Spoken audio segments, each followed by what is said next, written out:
2024 წელი სპორტში დატვირთული გამოდგა, რაც მოსალოდნელი იყო იმ ღონისძიებებიდან გამომდინარე, რომელიც ვიხილეთ დაწყებული ევროპის საფეხბურთო ჩემპიონატით დამთავრებული ოლიმპიური თამაშებით. Google-ის ტენდენციებმა გვიჩვენა, რომ კომერციული ღონისძიებები არანაკლებ ყურადღებას იპყრობდნენ პროფესიონალური შეჯიბრებებისგან განსხვავებით, რაც თავისი არსით ასეც უნდა ყოფილიყო, თუმცა საძიებო ველში გარკვეული პირების განსაკუთრებულმა ძიებამ მაინც გაკვირვება გამოიწვია. წელს ის იშვიათი გამონაკლისია, როდესაც საძიებო ველში არ ხვდებით არც მესის და არც რონალდუს, მეტიც როგორც ძიებებიდან აღმოჩნდა, ფეხბურთი ყველაზე მნიშვნელოვანი არ ყოფილა და მაყურებელი უფრო დიდ ყურადღებას ოლიმპიურ თამაშებს უთმობდა.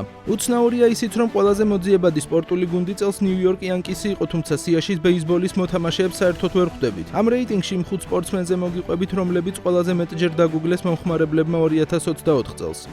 მეხუთე ადგილი ჯეიკ პოლი. ჯეიკ პოლი, რომელმაც კარიერა YouTube-დან დაიწყო, დღეს უკვე სერიოზული მოკრივია, რომელსაც დიდებული რეზიუმე აქვს დამარცხებული მეტოქეების, რომელთა შორისაც ყოფილი MMA-ის მებრძოლები, ნეით დიაზი, anderson silva, მაიკ პერი და სხვა ვარსკვლავები არიან. ასეთი მეტოქეების შემდგომ პოლი უკვე ყოფილ პროფესიონალ მოკრივეებზე გადავიდა და გადაწყვიტა სპორტის ისტორიაში ერთ-ერთ უდიდეს სახეს მაიკ ტაისონს დაპირისპირებოდა, რომელიც უკვე 58 წლისაა. პოლმა ბრძოლას დიდი რეკლამა გაუკეთა, რის გამოც ის 300 მილიონიანი აუდიტორიის მქონე Netflix-მა შეიძინა, რომელმაც საკუთარ გამომწერებს ბრძოლის უფასო ჩვენება შესთავაზა. ორგანიზაციისთვის ეს იყო პირველი ლაივ სპორტული მოვლენის გადაცემა და დრო ძალიან სწორად იყო შერჩეული. Netflix-ის აუდიტორიაში მოიძებნებიან როგორც მაიკ ტაისონის ასაკოვანი გულშემატკივრები, ისე ჯეიკ პოლის ახალგაზრდა გამომწერები და შესაბამისად თაობათა თანხმედრამ პლატფორმაზე უდიდესი ინტერესიც გამოიწვია. მეოთხე ადგილი სიმონე ბაილსი. ყველაზე ტიტულოვანი მოტანვარჯიშე სიმონა ბაილსი კარიერაში მეორედ ამერიკული გამოცემა Sports Pro-ს მიხედვით ყველაზე მარკეტაბელურ ათლეტად დასახელდა. პირველად მოქმედმა ოლიმპიურმა ჩემპიონმა აღიარება 2021 წელს მოიპოვა. ამ მიღწევით ის არის პირველი ქალი სპორტსმენი, ვინც მრავალგზით მიაღწია ასეთ წარმატებას და სპორტსმენებს შორის მესამე ლიონელ მესისა და ნეიმარის შემდეგ. რამდენიმე წლიანი პაუზის შემდეგ ბაილსი პარიზის ოლიმპიადაზე დაბრუნდა, სადაც 4 медალი დაუგროვდა. მან 3 ოქროს медალი, მრავალჭიდის გუნდურ და ინდივიდუალურ ასპარეზობაში და ასევე ბჯენით ხტომაში მოიპოვა. ვერცხლს კი თავისუფალ ვარჯიში დასჯერდა. პარიზის ოლიმპიური თამაშების წინ ის არაერთ სპეციალისტს ყავდა ჩამოწერილი. ოლიმპიადის დაწყებისას ბუნდოვანი იყო დაძლია თუ არა მსოფლიოს ყველაზე ტიტულიანმა ტანმოვარჯიშემ შიშები ტოკიოს თამაშებზე ნახტომების შესრულებისას რომ დასჩემდა. ოლიმპიადაზე, რომელიც პანდემიის გამო მაყურებლის გარეშე ჩატარდა, მისი ჩვეული თავდაჯერებულობა სადღაც იყო გამქრალი. საბოლოოდ ბაილსი ოლიმპიადას საკუთარი სურვილით ჩაეხსნა, ამერიკამ კი მის გარეშე მხოლოდ ვერცხლის მედლები მიიღო. შესაბამისად დიდი დაბრუნება შედგა და აუდიტორიის დიდი ნაწილი სწორედ ამ მიზეზით ეძიებოდა ამერიკელ სპორტსმენს.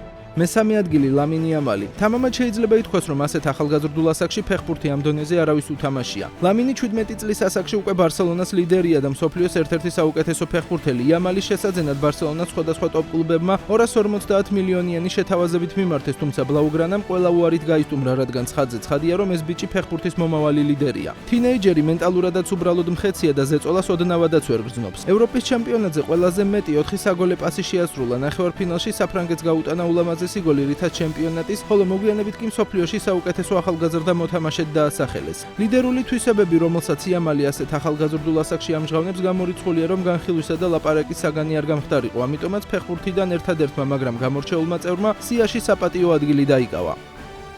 მეორე ადგილი მაიკ ტაისონი. 58 წლის ლეგენდარული მოკრივე თავისი 31 წლის უმცროს ჯეიკ პოლს დაუპირისპირდა, რომელსაც მაყურებელმა პოლის დანოკაუტებისა და ტაისონის გამარჯვების ხათრით უყურა. მიუხედავად იმედის გაცრუების და ტაისონის მარცხისა, ბრძოლას თვალის სტადიონიდან 70,000 ადამიანმა ადევნა და ბილეთების გაყიდვიდან ორგანიზატორებმა 17.8 მილიონი დოლარი მიიღეს, რაც ტექსასის შტატში გამართულ საკრივო ღონისძიებებს შორის სარეკორდო შემოსავალია. უშუალოდ Netflix-ზე კი ბრძოლას 65 მილიონზე მეტმა ადამიანმა უყურა, რაც აგრეთვე უმაღლესი მაჩვენებელია, რაც შეეხება მებრძოლების მიერ გამომუშავებულ თანხებს. პოლმა გარანტირებულ თანხად 40 მილიონი დოლარი მიიღო, ხოლო მაიკ ტაისონს 20 მილიონი ხვდა წილად. რაზედაც ტაისონმა თქვა, რომ ეს უფრო დიდი შემოსავალია, ვიდრე კარიერისას ჩატარებული ბრძოლების უმეტესობაში მიუღია ანაზღაურება და ბრძოლას მხოლოდ და მხოლოდ ფინანსური ინტერესის გამო დათანხმდა. რკინის ბებერი მაიკი კვლავ განხილვის საგანია და ყურადღების ცენტრში იმყოფება, რადგან ფაქტია, რომ მისი პერსონა და მემკვიდრეობა უკვდავია. პირველი ადგილი იმანე ხელიფი.